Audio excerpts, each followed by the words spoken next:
Welcome, everybody, to another episode of the Dolphins Brawl. I'm your host, Louis Sung, and with me, as always, is my co-host, Chad Ronnebaum, and introducing Jason Sarney, who is now the COO of PhinManiacs.com, and he's been doing a fantastic job with that. How are you doing tonight, gentlemen? Doing good.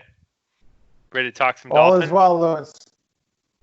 All right. Likewise, yep, ready to roll. All right, awesome. So we got more stuff to talk about than honestly I thought we did, but that's the power of Dolphins Twitter, is there's always something to talk about / argue about. So on this episode of Dolphins Brawl, we're going to be discussing the would they, should they, could they of whether Tua Tagovailoa should redshirt, should he start, should he wait his turn, should he, any of that stuff. We'll discuss all the factors that go into that.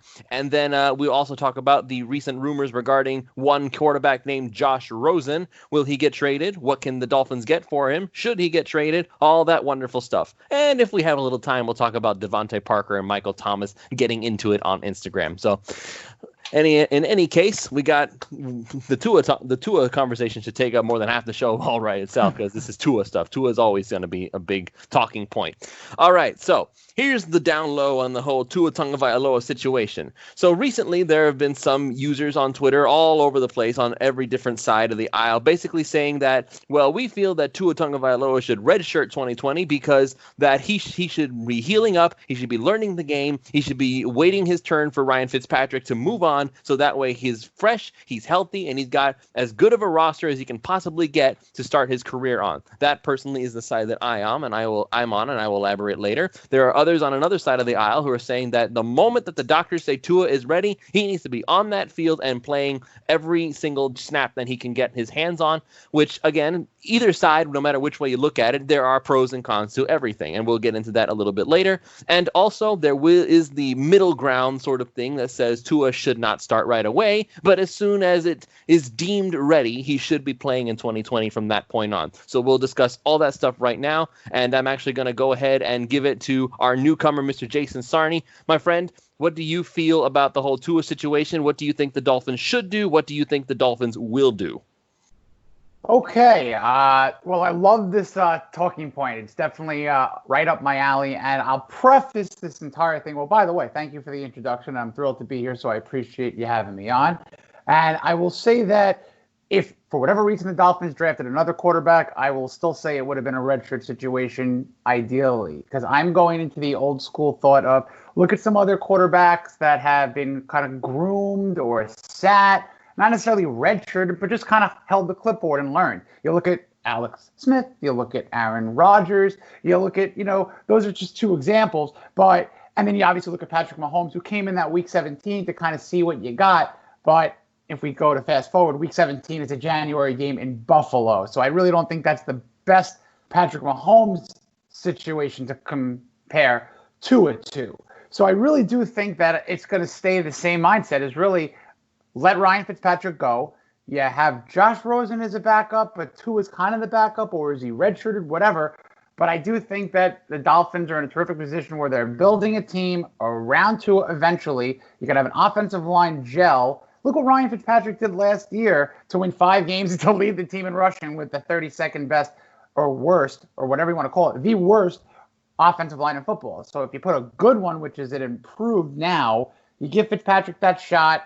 I think ideally you don't see Tua until 2021. So that's kind of the short of my long on the Tua talk there. And what do you think they will do? Oh man, that's a conversation for a whole other day, maybe, because I don't know. I honestly hope that they're in the same regard as that mindset.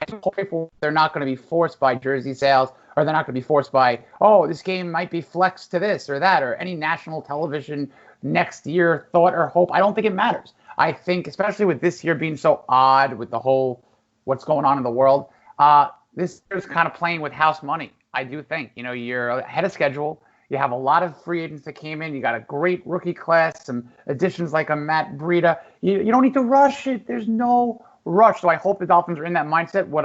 Do I know what they're going to do? I don't.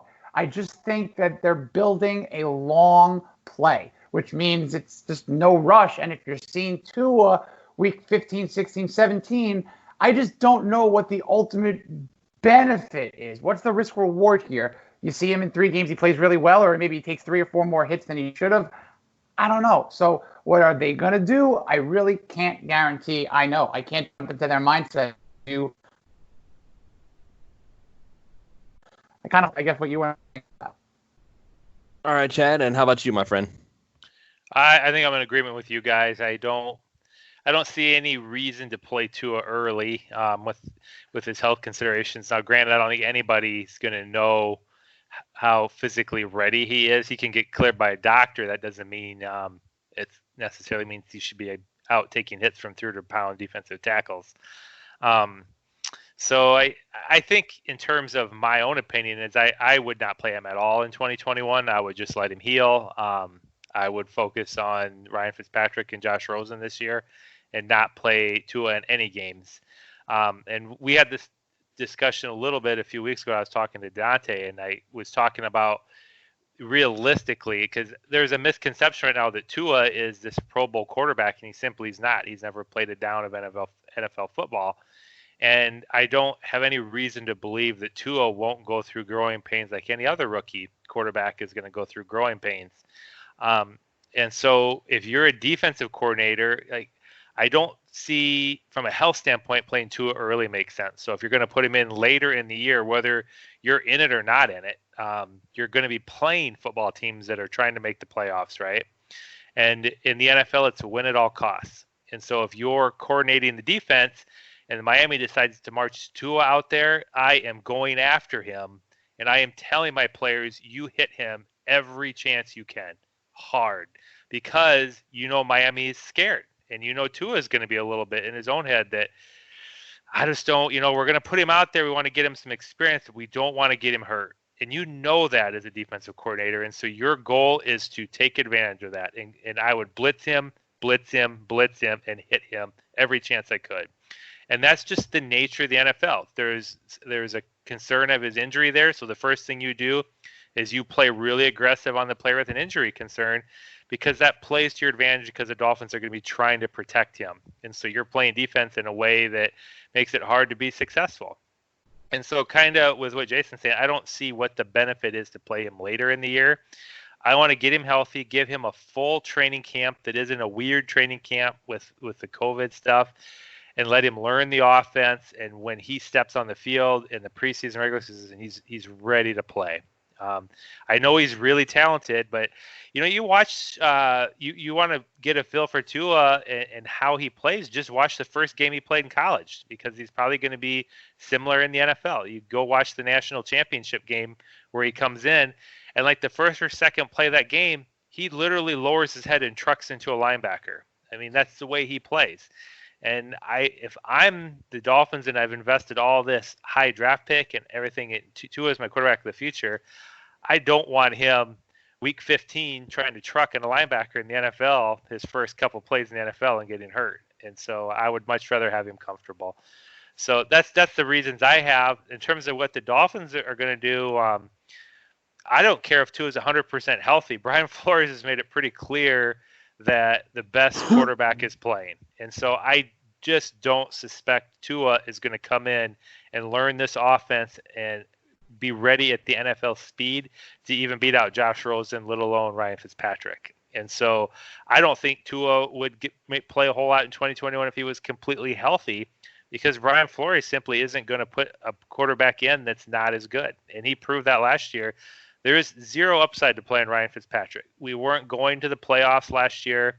That was clear, and there was zero benefit to the future later in the year to playing Ryan Fitzpatrick other than establishing a culture and not playing Josh Rosen. And Brian Flores says, no, we're developing a culture where we play the best player.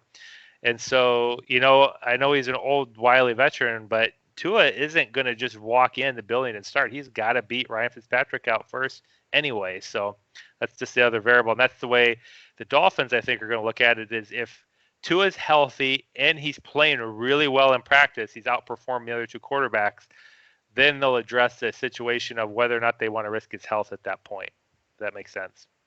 Makes perfect sense to me. And that's pretty much the argument that I had, is that there's plenty of time to see Tua play. And I feel like Now I'm going to go ahead and play devil's advocate here because I will talk about my point of view in a moment, but I do want to play devil's advocate here because there is another side of this whole discussion. I just feel like this is me trying to play devil's advocate, so it's going to be obvious that I am.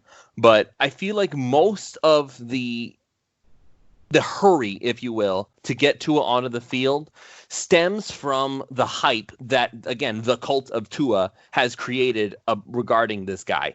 He is supposed to be the savior of the team. He's the guy that is in every GIF you ever see talking about Tua. You see the little wink that says everything's going to be okay. And I even wrote a whole article about that wink, and oh boy, I got so many people mad about it.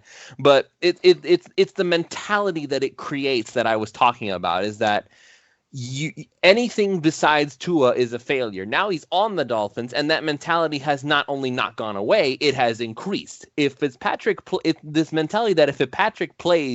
to start the season, then the Dolphins are making this big mistake. And I get the excitement. Tua is currently topping, what is it? Both his aqua and his white jerseys are like at the top of the jersey sale list. Like they're all sold out. I get it. I really do. He's one of the most talented quarterbacks to come out of college in the past decade. Nobody's going to argue that. But maybe it's because we're just injured Dolphins fans and we're just kind of clinging on to anything that could possibly give us some reason to be excited again. But if you want to think about it from the sense that it's trial by fire, that's fine too. I get that. There are a lot of, just as many quarterbacks as you can name that sat and benefited. You can also talk about those quarterbacks who played right away and pretty much benefited from that.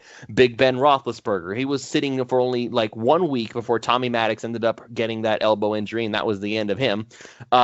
You had also Cam Newton played right away. He's made a pretty good career for himself. He's not playing now because I guess he's too charismatic or whatever, and teams don't want to deal with him. You have a bunch of quarterbacks out there who played right away and pretty much did a pretty darn good job.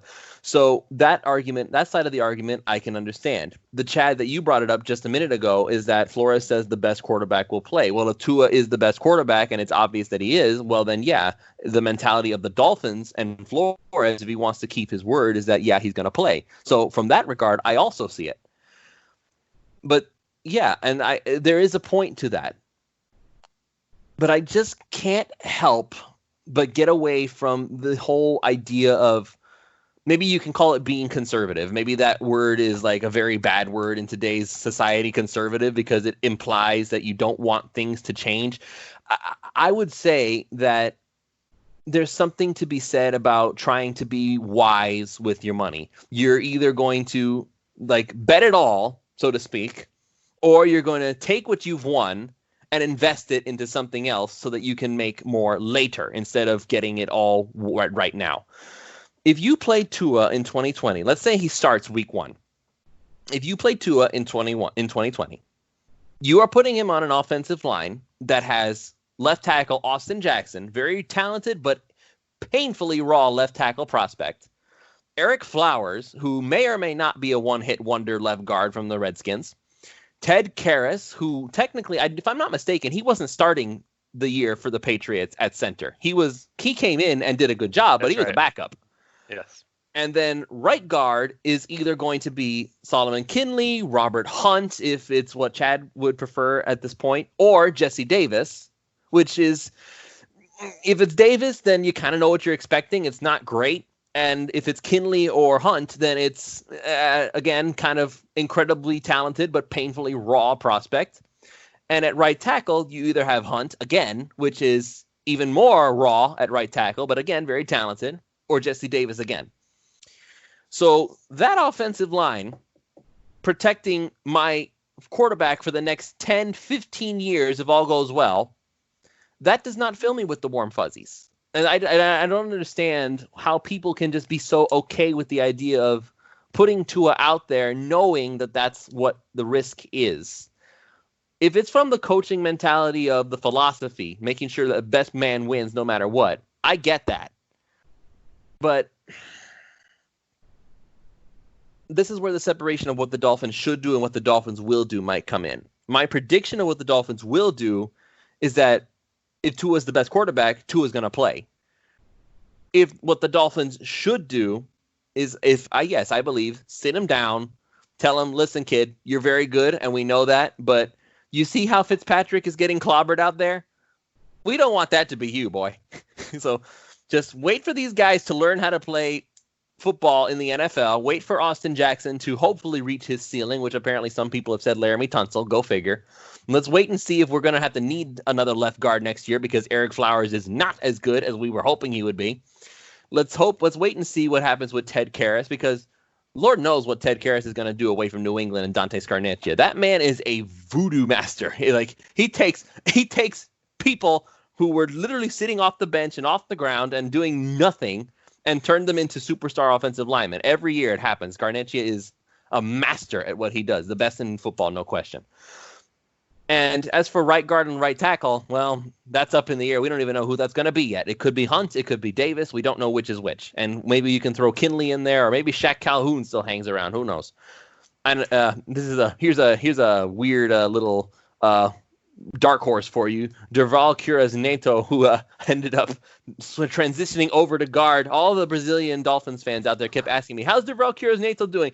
He's still learning by himself. So I don't know what his status is right now. He's going to be on the team. He gets an exception on the roster. He's there just because he's there. So who knows what he's going to do? I don't know if he's going to do anything. I would hope that maybe we get lucky and, hey, we have some more depth, but I'm not going to hold my breath on him just yet. So, but this is all a learning curve, and just knowing that Tua needs a strong offensive line. In Alabama, offensive line is one of their strengths. Every year it's a strength. I do not want to throw Tua into a situation where, hey, you know that wall that you had in Alabama? Yeah, that's gone now. Good luck. That's true. I think our line's better. There's no question in my mind it's better because there was nowhere to go than up. Potential. Well, we had a terrible line last year. There's just no other way to say that. And I think we probably have a line that's probably more in the maybe somewhere between 20th to 15th best line in the league instead of the 32nd. We've got a lot of young talent, and you're right about that. Who knows how that's going to come together? I do know they changed philosophies. Robert Hunt is a really powerful guard. Eric Flowers is a really powerful guard. Kinley is literally all power and openness. And so they're looking to smash the football, play some power run football. There's no doubt about that. They're going to be doing some of that. And that's a good way to help. And every team does that in the NFL. If you bring in a young quarterback, you want to run the football because there's no better way to protect him. It isn't so much about how comfortable are you in pass protection. It is, hey, look, if we pound the football, it changes what the defense suddenly can't just be blitzing a bunch of D-backs in there because your running backs will break up the middle and take off for touchdowns. So if you're hammering the football and you get a defense on its heels, that's a really, really good way to protect a young quarterback because they don't have to do anything but just hit some open receivers and play action. That's a whole different ballgame than being in shotgun on 3rd and 8 and they're coming after you, which is why Adam Gase struggled so much, is he loved to throw. And so often your linemen are pass blocking guys that know you're throwing. And begrudgingly let him run the ball. Like he hated it. Well, I'm just saying that was a huge reason why the Dolphins offense struggled under him is there was a lot of snaps, whoever was taking them, where the defensive line were doing nothing but pass rushing. They had no worry of defending the run. And so it's clear that Flores, they want to get back to running. And I still don't know how we won 5 games last year. We could not run at all, like literally 0 running. And Ryan Fitzpatrick was still pulling, Devontae Parker passes out of his bag of tricks and scoring points. But they're not intending to do that this year. They're looking to run the football. And so if you're wanting to play Tua a little, you can do some stuff to be really careful with him and don't put him in shotgun and throw a lot. If you're going to come in and smash mouth the football a little bit, he's probably not going to take too many hits. But I still don't think that's what they're going to intend to do until he beats it. And I'll probably get blasted with this, but right now Tua is not a better quarterback than Ryan Fitzpatrick, and he's not a better quarterback than Josh Rosen. Probably not even close. He hasn't played 1 snap yet. Probably doesn't even know the whole playbook yet. He's a long ways from throwing him in a game and being ready to play. He's talented, but what talent usually does is gets you you get a 20-yard pass that's amazing, and then you get a 5-yard slant picked off because you can't read the inside linebacker or something. And so Tua is going to have to learn the position on the Dolphins. And, he's used to being on Alabama where he had 2 first-round receivers, with him. Think about that. So, I mean, he's going into a lot of games where there's not a defensive back on the field that can cover either one of his wide receivers. Not to mention he's got guys like Josh Jacobs on his team and other, first-round talented running backs. So he's going to have to adjust to his players around him not being superior to the other players. And he's going to have to adjust to the complexity and speed, and I just expect that to take time. And that's true of any rookie, and even the ones that pulled it off. Yeah, you talked about Ben Roethlisberger. You could throw Marino in there. Marino had some pretty good success as a rookie, but Ben Roethlisberger was on a stacked Super Bowl Pittsburgh team. This is not like the Cincinnati Bengals that Joe Burrow's walking into right now. Roethlisberger was on a really good team. When Marino came in, he had like 3 Pro Bowl linemen. He had Dwight Stevenson at center and Bob Kuechenberg and Ed Newman, all these guys that had played for years in the NFL at Pro Bowl levels. It's a lot easier to come in as a rookie when you've got a Pro Bowl line in front of you. And that's probably not going to be the case for Tua. And, I mean, you've seen what Josh Rosen's went through by playing on 2 really bad teams. That's all he's been exposed to. So I just don't see it really happening with Tua. As talented as Tua is, he's going to have to win that job. And I don't think he'll beat out Fitzpatrick or Rosen until, somewhere into the season even, until the coaches might see him outperforming them in practice, because he's not going to outperform them until he's got their offense down and he's got the speed and the complexity of the NFL down. And that's going to take time.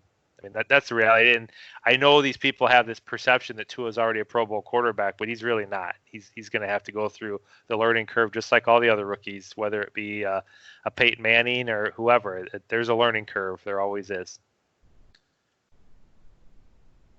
Any thoughts, Jason? Let me tell you how this show works, Jason. If you want to chime in at any point and you want to just talk about something, just like go nuts.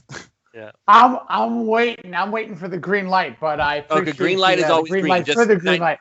65 miles per hour. A green light. Just go. We'll call it like a ready aqua. So it's an aqua light ready to roll. So yes, so the jersey sales. I'll first go back to the jersey sales. I love it. It's great to see. We have a superstar. We have a guy who eventually could be a marquee guy selling gloves, selling this on TV, whatever. About 10 years ago, there was another guy who had number 1 jersey sales, was a lefty. Tim Tebow. Tua's better.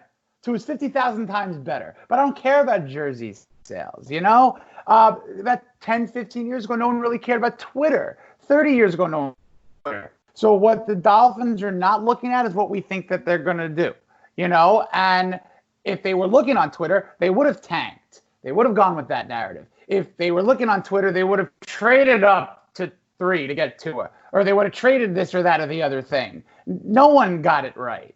No one. There was no person in the world that got anything about the Dolphins draft plans right. Show me the mock draft. So it doesn't matter what we think. Go ahead. 2 at 5. Go ahead, Lewis. Oh, I got 2 at 5. I knew that they didn't have to trade up for him. I knew from the start they weren't going to have to trade up for him. But go ahead. Fair enough. But you know what I'm saying? I'm saying front to back. I mean, no one's sitting there saying, I knew they were drafting Igbenehi. I knew that they were. Nobody knew that. Exactly. No one. Exactly. No one. My point is, we can't jump into what they're thinking because nobody knows what they're thinking. And what I want to think is that here's my devil's advocate, Lewis and Chad, is, okay, you know what? Let's look at the schedule. A lot of people saying 3-0. They're going to start off 3-0. What if they start off 3-0 and it's Ryan Fitzpatrick? You're not benching Ryan Fitzpatrick at 3-0. Let's say that they come back down to earth, 3-2, 4 this, 5-4, whatever. Why are you benching a guy who's keeping you in? But then maybe something really, the wheels fall off. To tell you the truth, if it's before a trade deadline, why not get a game in a Josh Rosen if that happens to spike some trade value? I know that's kind of going into the next segment, but right now you can't trade Rosen because he's got no trade value. So I don't know why you're leaving him, or not saying why you're not, but kind of in the air, why anyone is kind of forgetting about him. You got to spike some of that value up if the wheels fall off of Fitzpatrick, because in my mind, and I think in both of your minds, you got to look at the long play with Tua. Marino played for 18 years. What's the rush? We last had Tannehill, who everyone, oh, he's the savior. No, he's not the savior. He stinks. Well, he's good. He just needs this and that. Well, he has this and that. No, he doesn't. And now he's gone. 8 years of our lives were ruined. And that's not even half the time that we had for Marino. And now everyone's saying, Tua is God? What did he do? I want him to be God. I want him to rise up and walk on water and turn my water into wine on Sunday at 3:45. But I don't know if it's going to happen. And if for people who are expecting it to happen, this ain't turning into a Merlot, folks. It's water. No one's changing it, and no one's becoming better than Marino day one. So the expectations have to kind of lower, or else someone's getting upset because if 420 touchdowns and 50,000 passing yards aren't thrown, and everything else what he has done for the franchise doesn't get accomplished, let alone a Super Bowl, there's going to be a lot of unhappy people in 10 years, 5 years, 15 years, whatever. Slow your rolls. We got a long way to go. It will. And I guess if I were putting it kind of in stages, or if you were looking at the path to a starting, obviously the number one thing is it's going to be a medical decision. Is he cleared 100% medically? And whether that is the case now or not, you hear conflicting reports. I don't believe he is. It's one thing to be cleared to run around. It's another thing to be cleared to be getting sacked by professional football players. So, oh yeah, you get smashed by 300 pounds. There's or no just, way, or even hit, or just hit. Right. So number one, your body can never really be ready to be smashed by 300 pounds. No, but there's going to be a point where it's turn him loose. You don't put him out there when he's not completely healthy. It's when is it time to turn him loose? So that's the first step. Does he get that? It's time to just let him play. Once he's there, then he's got to beat out Josh Rosen in practice. Not Ryan Fitzpatrick. He's got to beat out Josh Rosen, who's a 2-year NFL veteran now, and he's struggled, but Josh Rosen's not chopped liver when it comes to arm talent. He may progress a lot more than people are expecting in year 2 on this team. And so Tua's got to beat him out. And so if Tua can beat out Rosen, then he's got to beat out Fitzpatrick, which I don't think is going to happen in the first year. Now, the scenario that could get very interesting is if Miami comes out of the gate and we're, say, 8-3, 7-4, and we're in the thick of it. We're tied for first in the AFC East.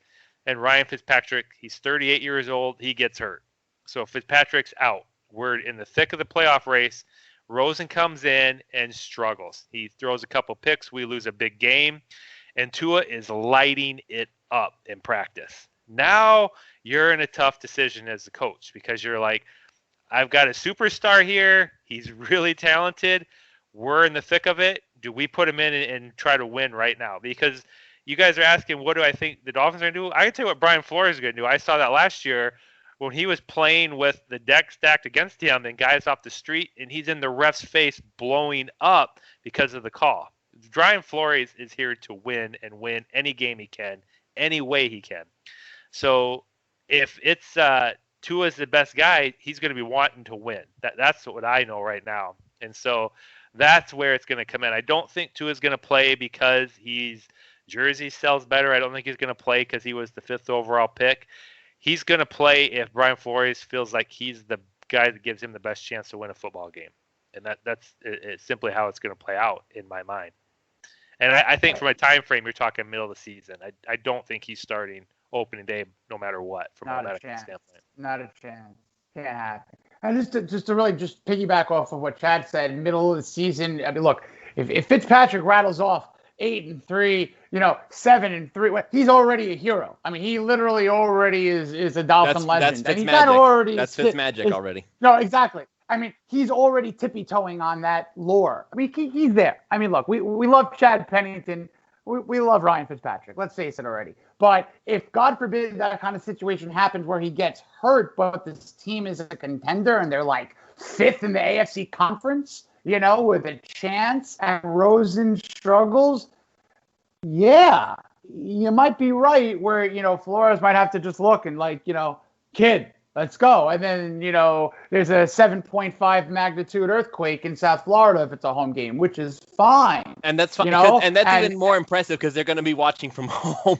It's like you just hear it from all across South Florida. Just for whatever reason, if I'm there, I'll be good for 5.2 of that quake. But, I don't know if that's going to happen where they're going to get to 8-3. I hope. But this might be a battle of mediocrity all year in a good way, because if anyone thought last year at this time that this year's team would win 7, 8, 9 games, maybe they think that they're crazy, So to spike 3 or 4 games and maybe miss a playoff if Ryan Fitzpatrick gets you there by going 4-5, 5-5, you know what I mean? Like if you just battle that whole year, win, loss, loss, you give him that season. There's no reason to put 2 in. But if your scenario does play out, that would honestly be ideal. And then you just hope that the line is gelled.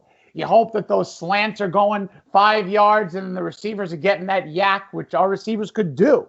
Wilson, Grant. And then on the outside, that arm talent could take a 2-step drop, loft it up, and Devontae and Preston can go get it. I know what people are saying, but I think that the long play has to have a little bit of what you're saying, Chad. Hope that Ryan stays healthy. A little bit of what you're saying, Lewis, that if, you have that, Josh Rosen component, there's that factor.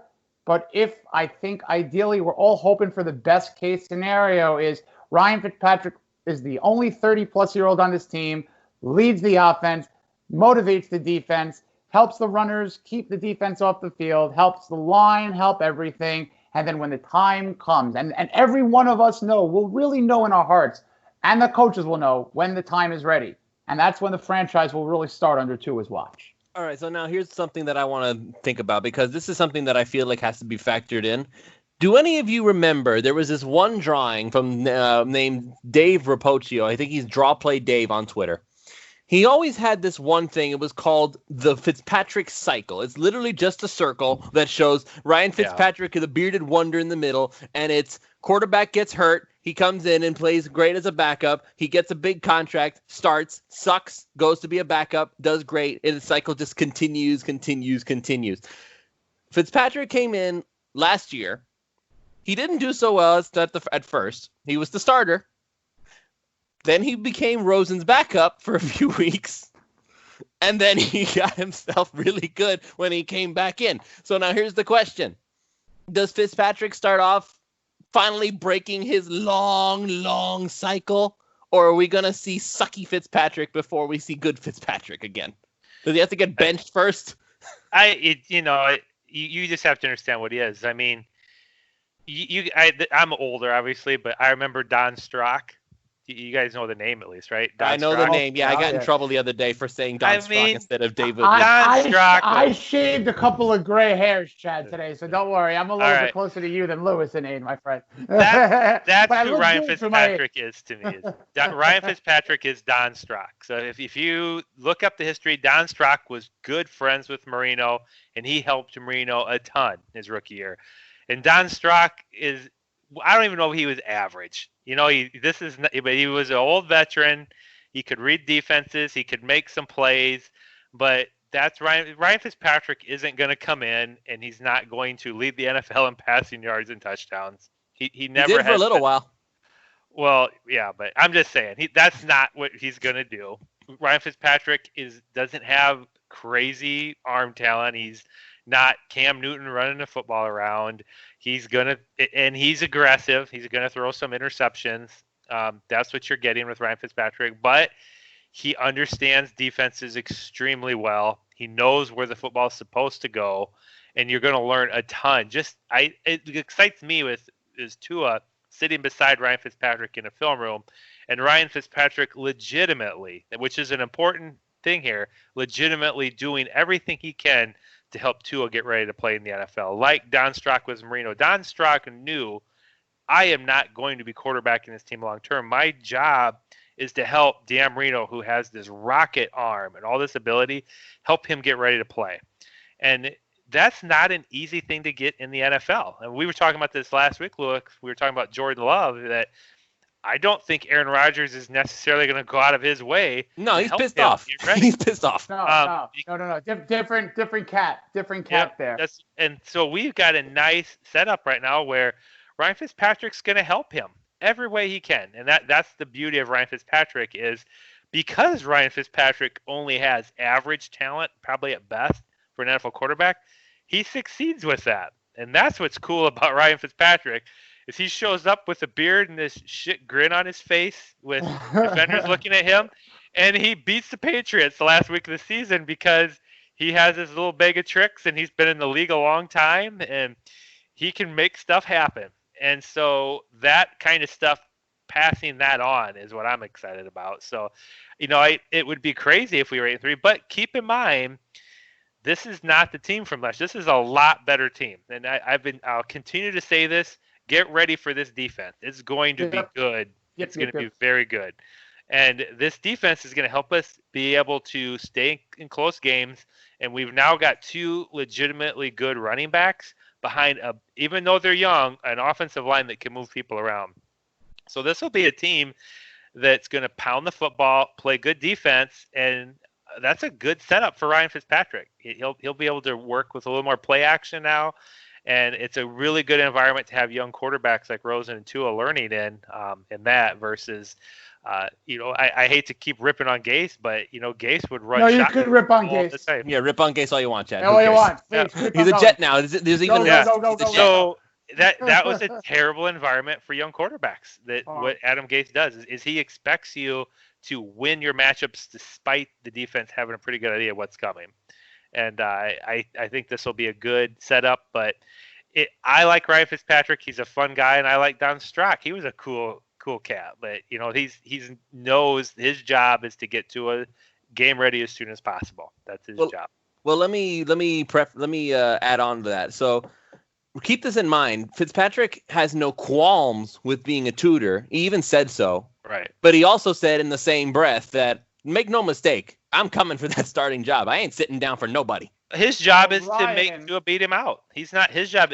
And that was the mistake, I think. But that was the difference between Fitzpatrick and Don Strock. Strock knew he wasn't going to win. When I think about this, number one, I love Ryan Fitzpatrick, and I've loved him with every one of his different shades of colors. Number one, because I was friendly in high school with one of his Harvard offensive linemen, a buddy of mine.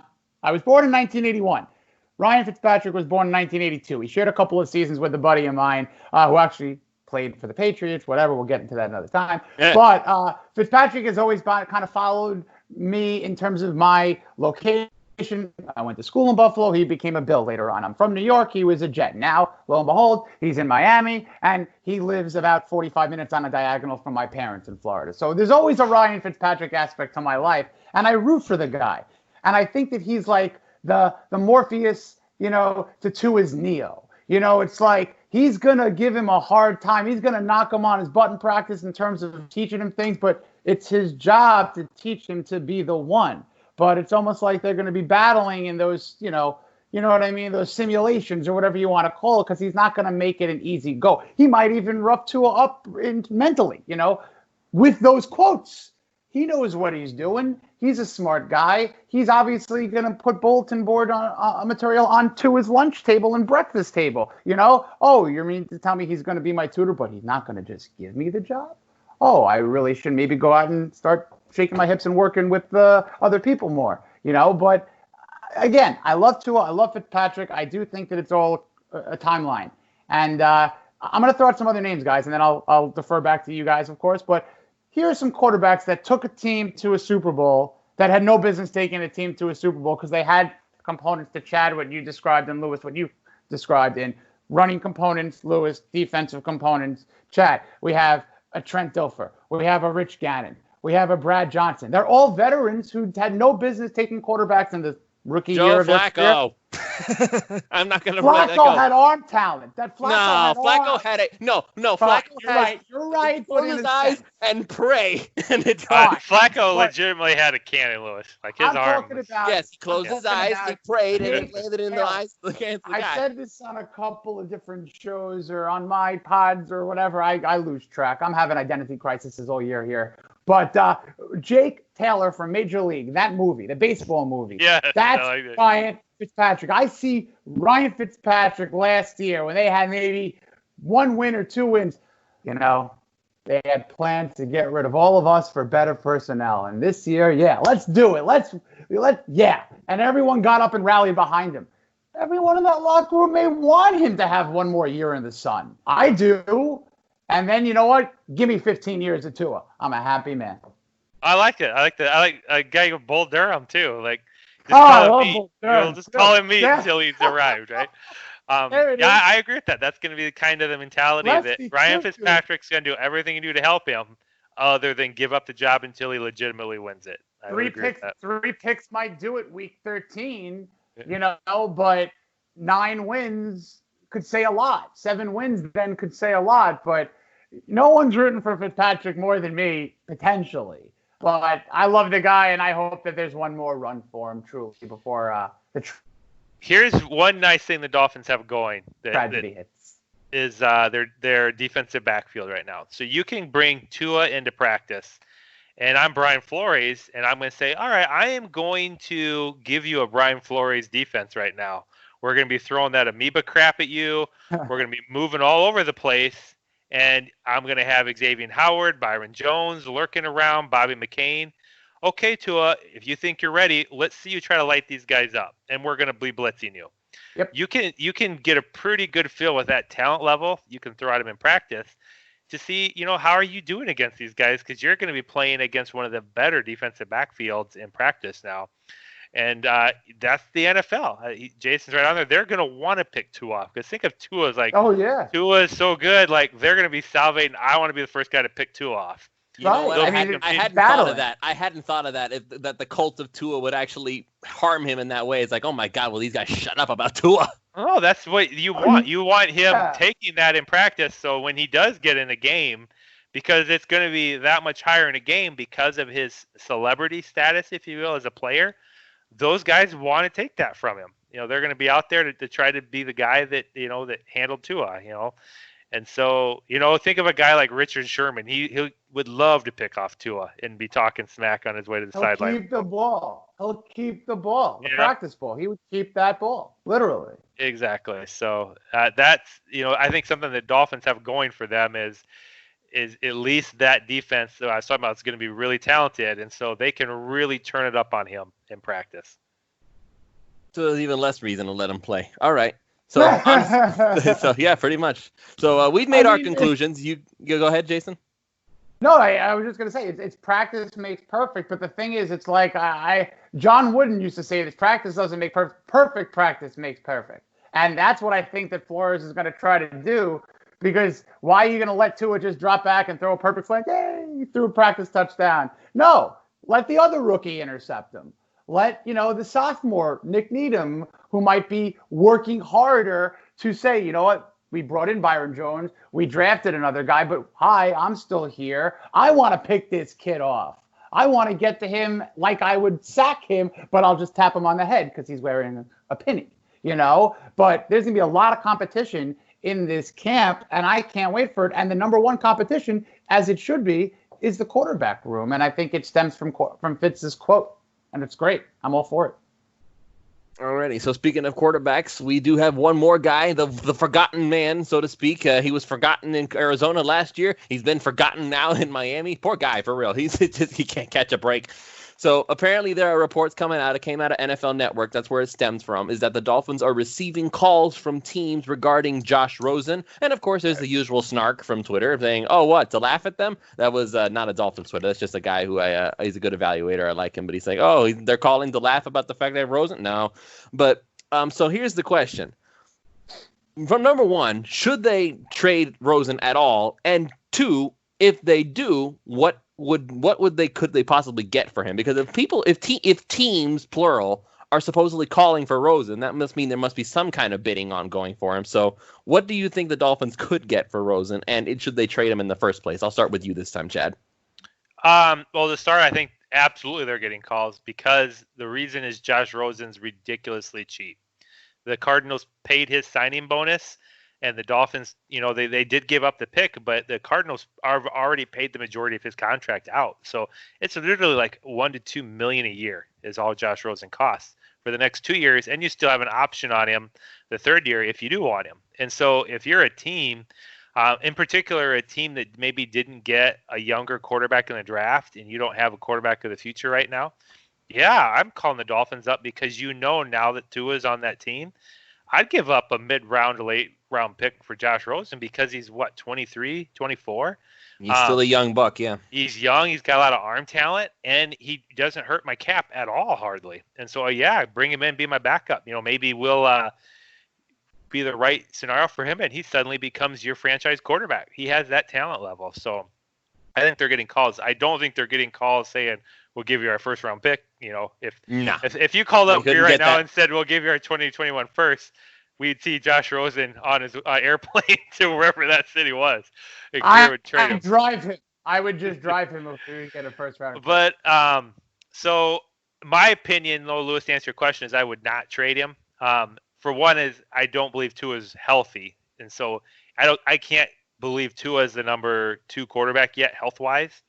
And I want to see him beat Rosen out anyway. And so I think the better time to trade Rosen would be next year. He'll still have another year of really affordable contract plus an option. So he'll still hold value pretty well from a contractual standpoint. And, let him play a lot. With Fitzpatrick being his age, I'd play Rosen a ton in the preseason. Let him play. Right. And if Fitzpatrick gets hurt early on, let Rosen play. And if Rosen plays, he doesn't have to light the league up, but if he plays competently, plays well, he'll suddenly be worth a second-round pick, maybe even a first if he plays well for the right team because he's so young and so affordable. Like they'll be willing to go after him. Or the other possible scenario is what if there's a big injury in preseason? Right. If you're a team, especially a team that maybe doesn't have a lot of cap space, get a young quarterback with still a high ceiling that's a real affordable contract, you'll be willing maybe to give up a high pick for that situation. So that's why I would hold him. I absolutely wouldn't send him off for like a 5th or 6th round pick right now. I agree there. And listen, this is a funny thing these days. The news is that the Dolphins received calls for Josh Rosen. Do I think that that's accurate? Absolutely. Did the call last long? Probably not. Because if I'm Chris Greer right now and the call was, hey, what's Rosen going to cost? I'm saying, well, he cost me a second. Yeah. And I just wait. Yeah. And then the other guy says, all right, that's not going to work. All right, stay healthy, wear a mask, and then hang up the phone. And then, you have to make the value go up because Chris Greer knows he's not worth a second rounder anymore because he depreciated in his performance in 2019. So the only way to spike value is not to look at the tape of the Cowboy game. It's not. It's to maybe see if he gets in at preseason, Chad. Perfect time, because if you have a week 2 or a week 3 preseason performance, I know that's weird because that's the dress rehearsal, but if Rosen performs and spikes his value to a 4th, because it's probably a 5th or a 6th now to get back to that question, Lewis. Because if the value is a 3rd, I'd send him right away because I don't think his value is a 3rd right now. So you have to wait till he brings a reason to get some more value for him.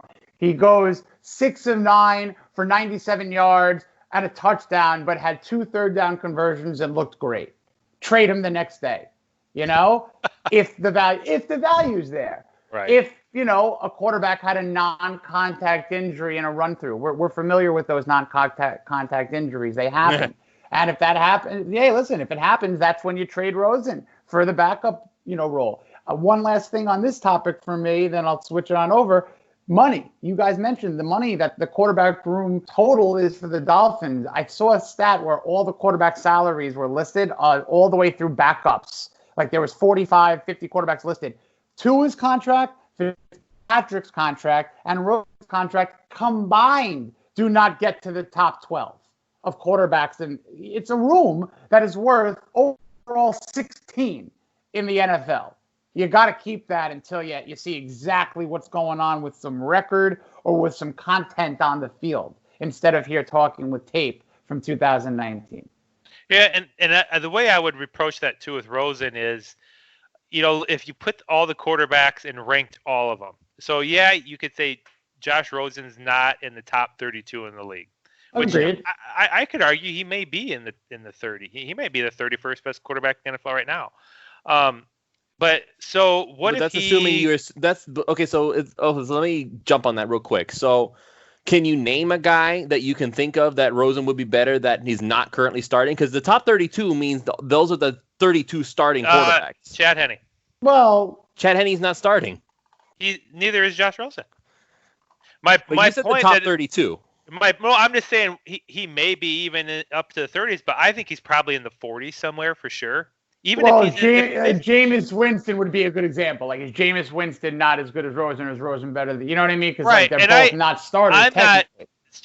I don't want to start an argument over who's better, Jameis Winston or Josh Rosen. Right, exactly. But the point I'm making is, for $1 to $2 million a year, he's a pretty good number 2 quarterback right now in this league. That's the point I'm making. So to think that Josh Rosen has no value, he is pretty valuable because I think he's better than a lot of teams, and he definitely has a higher upside than almost every backup in the NFL right now. Very few backups, other than maybe a rookie in the last year or two, has a higher ceiling than Josh Rosen right now at his age, at his contract. So he absolutely has value right now. I agree. He has value. No, he has value, but the compensation value. It's like if a team brings him in and says, all right, I have Rosen for 2 seasons on this contract with the option, it's a steal. So I gave up, what pick did I give up to have that ability? The Dolphins still have to be happy with that. So that's what I'm saying. If the Dolphins think that the value there is a 4th or a 5th. Oh, yeah. I think you're talking from Chris Greer's perspective. Absolutely. Exactly. Josh Rosen is like a poker chip that has 5 stories to it. You could do a lot of different things with it, more than the monetary value. So I'm with you there. Now, here's the thing I like right now. As far as I know, I don't know what the dynamics are, but Miami's handling it right. And I think about the Cardinals and when they drafted Kyler Murray. Clearly the Cardinals. I had to question management because their first thing is, well, we're gonna have to get rid of Josh Rosen on the cheap immediately. They didn't even want Josh Rosen in the building with Kyler Murray. Whereas I think Miami is looking at it like, all right, Josh, you're our number 2 guy right now. We need to get you as ready as possible to play. And in doing so, we're going to try to prepare you to have a really successful preseason. Josh Rosen knows Tua's the quarterback of the future. Now he knows that, but it's in his best interest and it's in the Dolphins' best interest to work together to help get him to the highest level possible. 100%. So his next stop, Josh Rosen could easily be starting for a different team next year. And that's what Josh Rosen wants, I'm sure. And so rather than it being like, we don't even want you in the building, it's help him. Like, start developing Josh Rosen right now. The end point for that is it helps Josh Rosen and it helps Miami get a better value out of him. Or if Ryan Fitzpatrick gets hurt in the preseason, it helps us have a chance to still win right now with Josh Rosen. So this is kind of one of those things where it doesn't have to be bad for Josh Rosen because Tua is drafted. It does mean that the future isn't Josh Rosen, but the mission is still the same for him being here. So I think that's a really good thing that Miami handled it. And I suspect that when Fitzpatrick or when Rosen goes, and he'll be traded at some point. I don't think there's going to be this bitter hatred between Josh Rosen and the Dolphins. He'll try to beat them every chance he can, I'm sure, when they play. But this isn't like a we did him wrong sort of thing that the Dolphins are. Not at all. Totally didn't do him wrong. I mean, he had his opportunity. I don't think he didn't seize the reins. He didn't capitalize. Play to. Let's put it this way. He did not. Let's put it Absolutely this way. Not. He played. Let me put it this way. He played just about as well as Fitzpatrick was playing at first before he came back and started lighting it up. So that's what I'll say. I did fairness. Josh Rosen really hasn't had a situation to be very successful in. He's played behind terrible offensive lines on bad teams. And so is Josh Rosen going to be the next Patrick Mahomes? No, he's not. But can Josh Rosen be a Ryan Tannehill right now on a team? I think he absolutely could. Like, if you Nick get a Foles, good maybe. Either one of those guys. Or he could have a 12-year career like Ryan Fitzpatrick had. He very well might.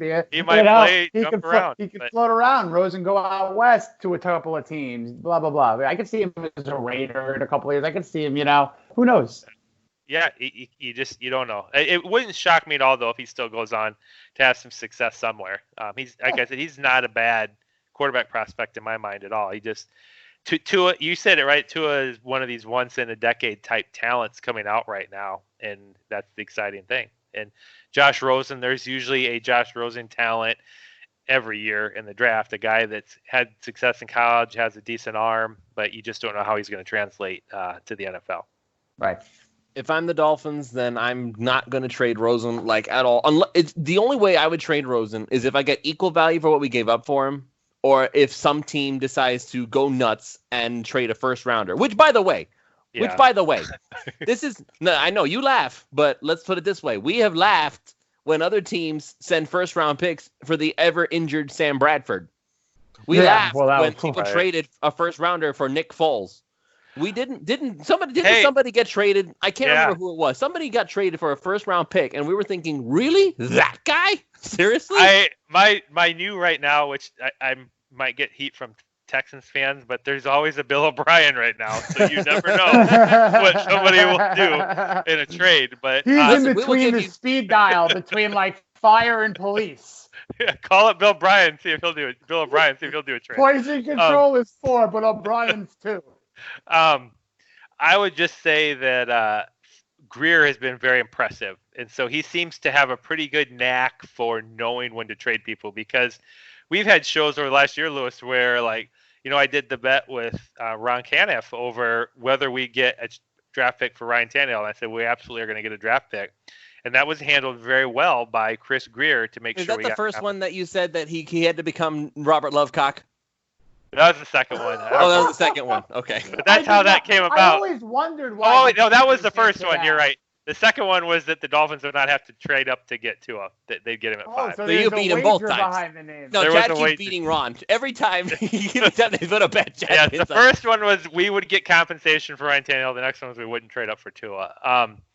But I'll just say that I think Chris Greer is pretty good. I mean, he got draft picks out of Robert Quinn. Who did he just trade? He just got draft pick out of Charles Harris.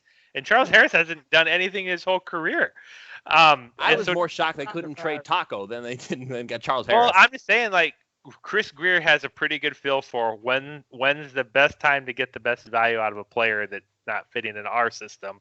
And he'll absolutely do that with Josh Rosen. He'll trade him when the time's right.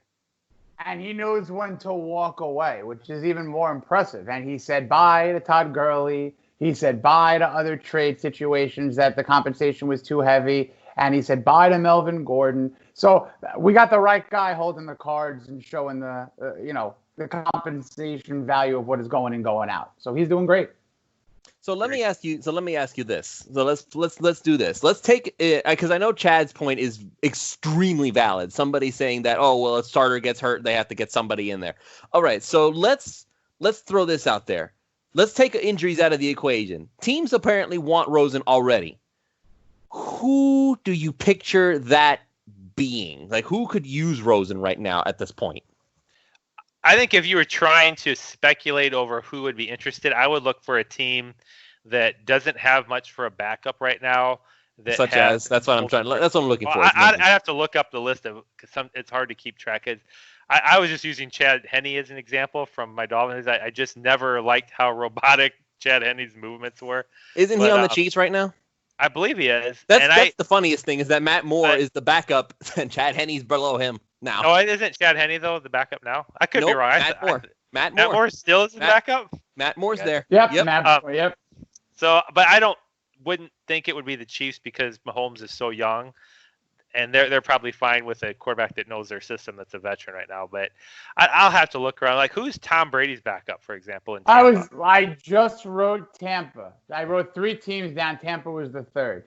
I don't know who the current backup is though right now. All right, so hold on. So keep talking. I'm gonna look right now. Keep talking. You know Winston is gone, and Fitzpatrick was Winston's backup. Did they draft a kid? Did they draft that? I think they drafted Montez or something. I might be wrong there. I'm just throwing out a name there, but I think they drafted a kid. But I don't know who his set backup is at the moment. But I wouldn't be surprised if it's an NFC East team, maybe like the Giants or the Redskins. I mean, okay, so young Tampa's quarterback. backup. Go ahead. Who's Tampa's? Who's Tampa's backup? Tampa's backups are Blaine Gabbert Oh, and yeah, Ryan that's right. Griffin. So to me, right. Josh Third. Rosen's probably better than them guys right now. Like you could play him and he'll outperform them. They're not going to make a trade for Rosen. Gabbert's the Rosen. Yeah, but I mean, Gabbert, what is he in his mid-30s? He's 30. He's 30 years old, straight up. 30. So is Ryan Griffin for that Seems matter. like he's been around forever. I know. Blaine Gabbert's just like constantly just tormenting the league. He's been around Blaine, forever. what about Blaine Gabbert? Who cares about Blaine Gabbert? That's a possibility though, because Josh Rosen's a similar style of quarterback as Tom Brady. He's young, he's cheap, so I could see Tampa calling up and saying we'll give you like a 6th-round pick just to see if Miami wants to get rid of him. But those are the calls. I think Jason and I agree on that. These are not people calling up seriously offering. Kicking the tires. Yeah, will you give him up for a 6? You give him up for a 7. They're just seeing if Miami will give him up for free, basically. And then, of course. Due diligence. It's just simple due diligence. Everybody should. A team that has a veteran quarterback, a middle-range quarterback, and a 2-year veteran and a rookie quarterback, they should be getting calls. Well, if you're Tampa, what good is Blaine Gabbert going to be behind Tom Brady? He's not going to learn. Roster spot. Yeah, all he is just a backup quarterback. Well, that goes for whoever you throw out there. Compared to Tom Brady, there's no backup in the league that could compare. He's 30 I years old. know what he's saying. There's no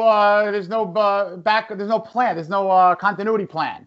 Yeah, so if Josh Rosen is the guy in 3 years, the Tampa Bay Buccaneers in that scenario could pick up that option and have him as their guy, maybe. He could be their starter, whereas Gabbert's not going to be their starter right in the future. So and not knowing Blaine Gabbert's contract, you might suddenly save like $4 or $5 million on your cap and get a younger quarterback. That's a great move for them. So I could see teams like that. But that's my prediction. Is that this is nothing but trash picks being offered for Rosen right now. I don't. I'd have to look at some of the other backups. I'll stand by it though. I would say Josh Rosen is comfortably in the 40s somewhere in the best quarterbacks in the NFL. If you ranked the top 64 quarterbacks, there's got to be minimum 64. Everybody has a backup on their upper backup. Oh yeah, I don't know if I'd put him above like. Would Chase Daniels, Case Keenum, now that Keenum's a backup again, suddenly it makes a little more value as a starter. It was not starting tomorrow, but he's definitely cheaper and a higher upside than those guys. Mm-hmm. So he's a better backup for your franchise. I'd say that. Yep. Alrighty, so, well. We pretty much did the full hour. However, you know what? I really just do want to touch on this real quick. Everybody knows it. Devontae Parker, Michael Thomas went at it on Instagram. So, any thoughts on that whole mess? Obviously all three of us are going to be biased to Devontae, right? Because we're Dolphins. Well, yeah, but it's just so bizarre. Like, what are we arguing over for real? Well, unless there's a backstory between those two we don't know about, to me it was Michael Thomas being extremely sensitive about something, because this wasn't anything but a poll put out by Fox. I thought it was Fox. To me, it's like a harmless poll. Like, what else are you going to do where everybody's in their lockdown stages or just coming out of it and bored out of their skulls. Sport, so you put out, meaningless polls. And to me, that's what is not legitimate about. What's harder, trying to catch the ball against one of the better corners in the NFL or trying to stop one of the better receivers from catching the ball? It's like a 50-50 question. There is no wrong answer to me. And Devontae Parker, and I'm just going off reports here, all he did was just answer Stephon Gilmore, who's like a Pro Bowl corner. And he faced Gilmore all the time.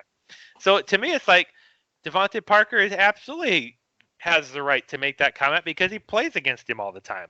And granted, he had a good game against him, but that doesn't mean that Stephon Gilmore is not a really tough corner. The Patriots use him man-to-man all the time on best receivers. So for Michael Thomas to go after Devontae Parker with that's all we know, it seems like I don't know, a little like psycho. I don't know how else to say it, because from what we saw, Devontae Parker did not come out and insult Michael Thomas in any way whatsoever.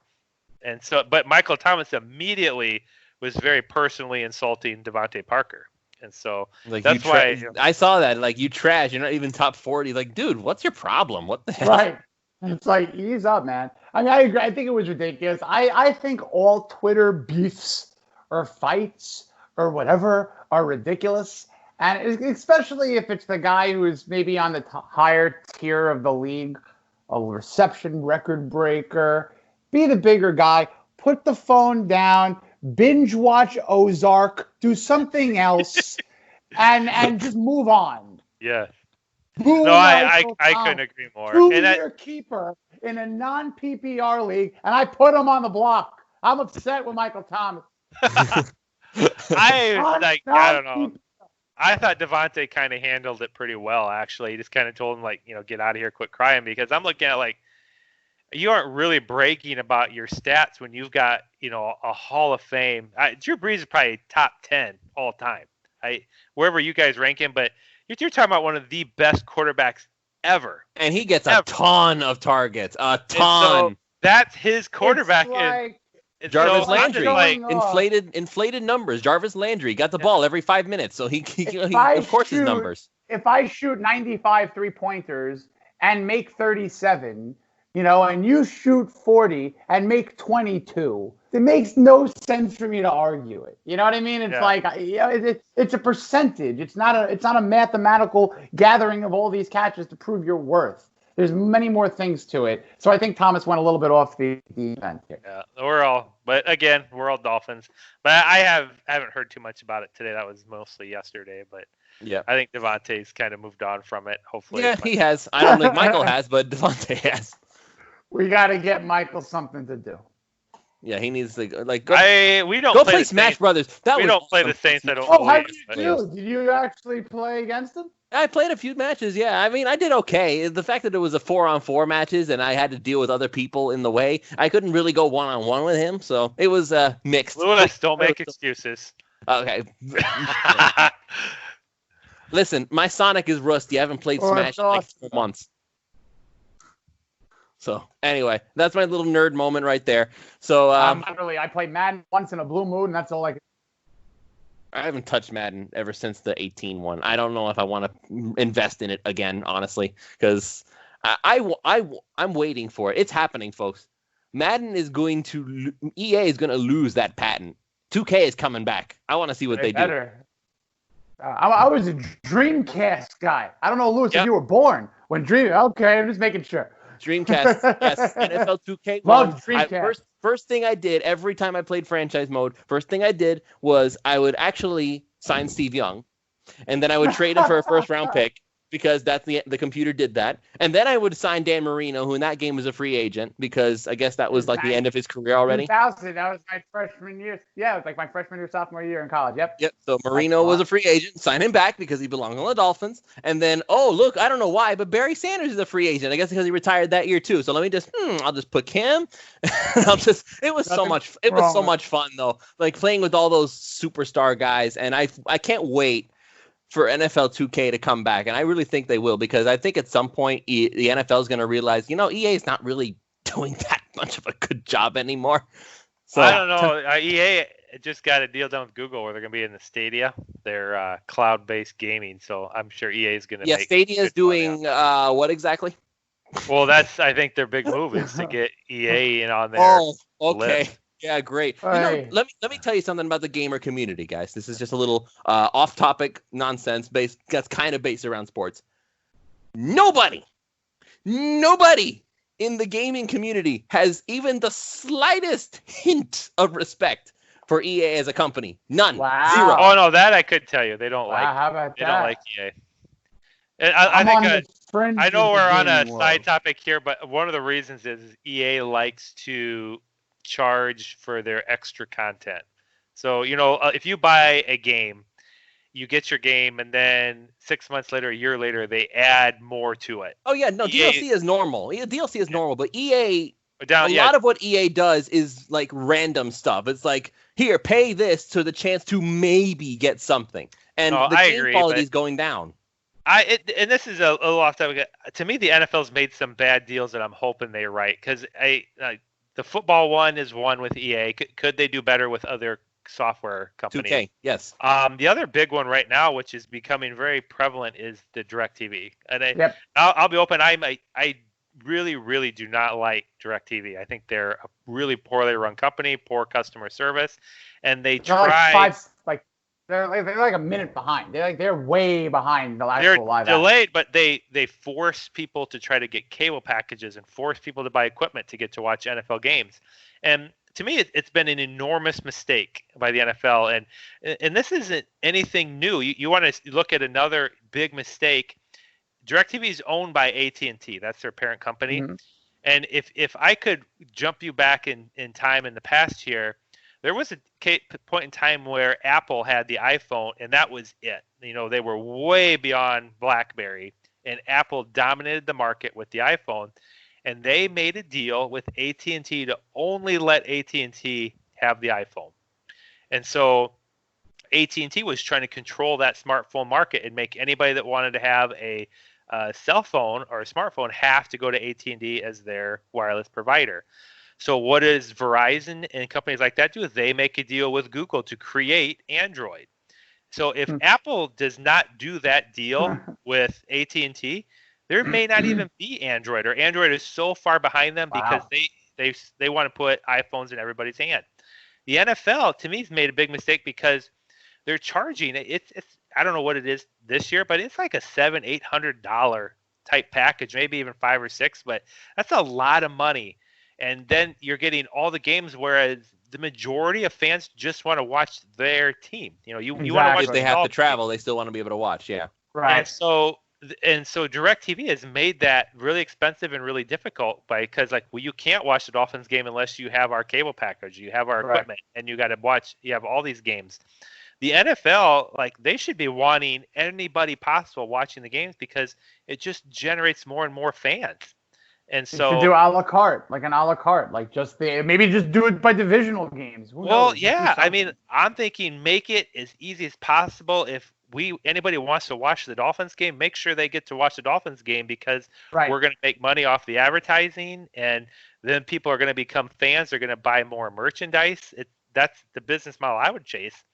And so I think, though, we're coming up in a timeline where you've got companies like Amazon who have a lot of money and they have all these streaming services, and that's the next big battle forming right now is Amazon and Netflix and Disney, and they're all trying to get a subscriber base to watch their streaming content.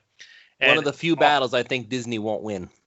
Well, I'm just saying there's some really, really high-powered companies with a lot of money in that battle right now, and the NFL is well aware of that. And they've got to be thinking one of these companies is going to pay the NFL big time to take that away from DirecTV and make that, you think about that as a Dolphins fan right now. If you were to pick between paying Amazon $5 a month or Netflix $5 a month or Disney $5 a month, if one of them is going to give you all the Dolphins games to stream when you want to, you're going to them. I'm there. Yeah. 100%. Or you're adding them with your other one because for $5 a month, I'm paying that if I can watch the Dolphins. So 100%. that's going to make it a lot better for us as fans because it's been 20 years, 15 years at least that DirecTV's controlled it, and it's made it hard to be able to watch games unless you're paying a lot of money. And I'm just thinking about that. What about the day when I can just turn my computer on and log on to Amazon and watch my Dolphins game without all the hassle that's involved? That would be great. And now with the environment that we're in where it's going to have to be, whether there's fans at all or if there are fans, there's going to be restrictions on how close they are, how many are going into a stadium. This is more important than ever for the NFL to make those games accessible on easily accessible platforms. So anyway, I'll get off my soapbox. No, man, this is good stuff. There's one deal that I was on a trip with my family, and I was trying to cover the game because I was in Tennessee, and I was not going to be able to watch the Dolphins game where I was. It was the Seattle game a few years ago, the one where Kenny Stills had the perfect bomb from Tampa. Yeah. Bloop, dropped through his hands, and that was the touchdown that ended the game. First game of the year. Yep, that should. It was I was so mad watching that game, but anyway, I digress. We were rushing to try and get that Sunday ticket thing because I needed a way to watch the game while I was. And oh my God, they made it so difficult. That's what I'm saying. It's a really poorly, and it's just my opinion, but I've had nothing but, and I don't even subscribe. I'm to the point now where I'll just watch NFL Rewind or something like that and just wait a day and watch the game that way. But it's just such a expensive, hassle-based system right now to be able to watch the game, which isn't what you want if you're the NFL. You want anybody possible being able to watch the game. And this is an example of if where do you want to control the dollar flow is. Do you guys know who the heavyweight champion right now is in boxing? Heavyweight, no. The only name I know in boxing is Manny Pacquiao and Floyd Mayweather. I don't have any idea either, but do you guys know who Muhammad Ali is? Definitely. Joe Frazier. Yeah. Ali, yes, I know that. Right, but you want to know the reason why those guys are so popular and so well known is because people were able to watch their fights. Right. And you go now and it's, what is it, like $50 or something to watch a pay-per-view fight? And for that reason, you guys don't even know, I don't know who the heavyweight champion even is because I'm not going to pay $50 to watch somebody fight. I don't even know who he is. But I know that the former Green Ranger, Jason David Frank, plays MMA. That's all I know. Well, yeah, you know bits and pieces, but you don't really watch the matches because they're pay-per-view, right? That's my contention is if you had the heavyweight championship on KWWL or free or even on Amazon, you could just stream it, part of their service. Then you're suddenly paying attention to who the title matches is because you can watch it without having to pay, a crazy amount of money, and that's right now a terrible fight. Right, and so that's the situation in a sense that DirecTV has the NFL in right now is you got to pay a lot to get to watch those games at all. And I believe that the best business model is to make sure as many people as possible are watching those games because of all the side benefits you get from more fans. Agreed. All right, but if there's one deal that I'm the most mad about with the NFL, is that they chose Pizza Hut as their pizza guy. It's like, Pizza Hut, really? I don't know. Maybe I'm making a lot of Pizza Hut fans mad out there. Personally, I get the whole Papa John's thing. I get it. I know why they cut ties. But Papa John's is what I grew up on, man. That's as far as I'm concerned. That's at least we have never had a Papa John's pizza in my life. You never have, huh? Wow. Pizza Hut I grew up on, though. Pizza Hut, I used to love the salad bar at Pizza Hut. At least we have Hard Rock Stadium. It's not Joe Robbie, but we've been through, what was it, Land Shark and... Land Shark. Oh, my God. That was so bad. Land then we Shark had Stadium. Sun Life. What the heck does that even mean? Sun Life Insurance Stadium. And so that's the thing I hate is I hate it in college, too, where, you used to have the Gator Bowl and the Orange Bowl and the Cotton Bowl, and it's still that, but now it's got to be like FedEx Bowl, you know what I mean, or the Outback Steakhouse Bowl, and they have all these advertisements in it. So at least Hard Rock has a theme, and if you've been to a game in the last 2-3 years, it's kind of an experience now at the stadium. They're doing it great. They're doing it great. For you guys, for most of you guys, it's probably still been Joe Robbie Stadium. I always knew it as Pro Player just because I was on the younger side of the spectrum. Oh yeah, Pro Player for a while. Yeah, I was Joe Robbie Pro Player. Yeah, go ahead, Chad.